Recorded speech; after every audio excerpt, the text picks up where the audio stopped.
shacabka labada dal ayaa wadaaga dhowr arrimood ay ugu horeysa diinta iyo weliba dhaqamada oo meelo badan ay isaga mid yihiin Soomaalida iyo weliba Suudaanta taas oo ay u dheertahay midabka iyo muuqaalka oo la tilmaamo inay aad isugu eg yihiin halka la gaarsiiyay xiriirka Soomaalida kala dhaxeeya Suudaan ayaa laga dheehan karaa oraahda laga soo xigtay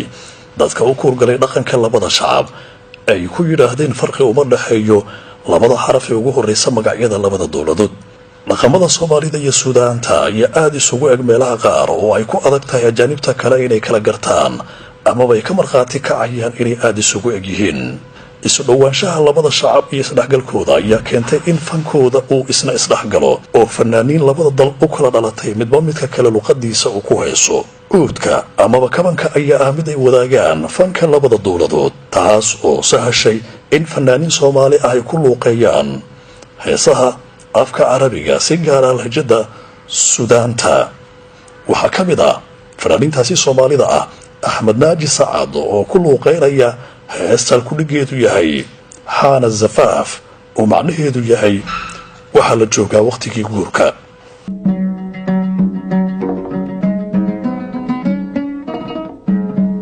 Xaana Zafaaf وانا حالي كيف انبصفو يا ريت هواك لي منقسم ولا قلبي ريدك نزفو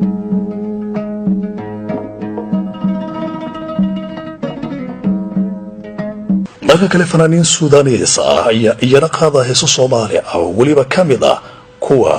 ugu caansan ee aadka loo jeclaysto sida heesta أبانا إلهي أو كل وقي الله نحرسته محمد سليمان تبع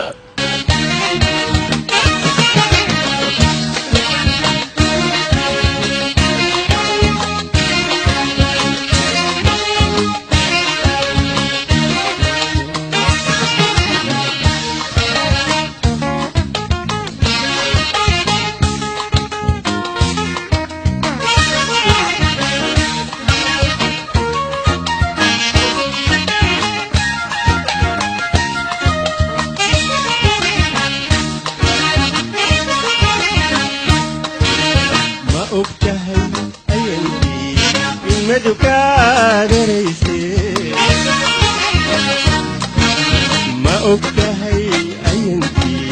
المدك دريسي عندها قويسة إلي حسوسه xamarigu isna kamid ah asalka heesaha Soomaaliga ay qaar kamid ah gabdhaha fanaaniinta reer Suudaan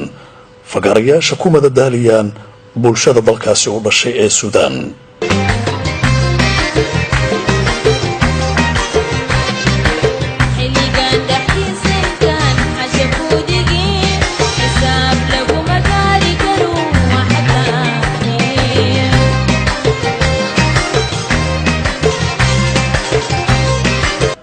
kaliya kuma koobna isdhaxgalka bulshooyinka Soomaalida iyo kuwa reer Suudaan suugaanta oo intaa waa ay ka qoto dheer tahay waxaana lagu tilmaamaa dad sida walaalaha ah ماشي لي صومال بالليل معاك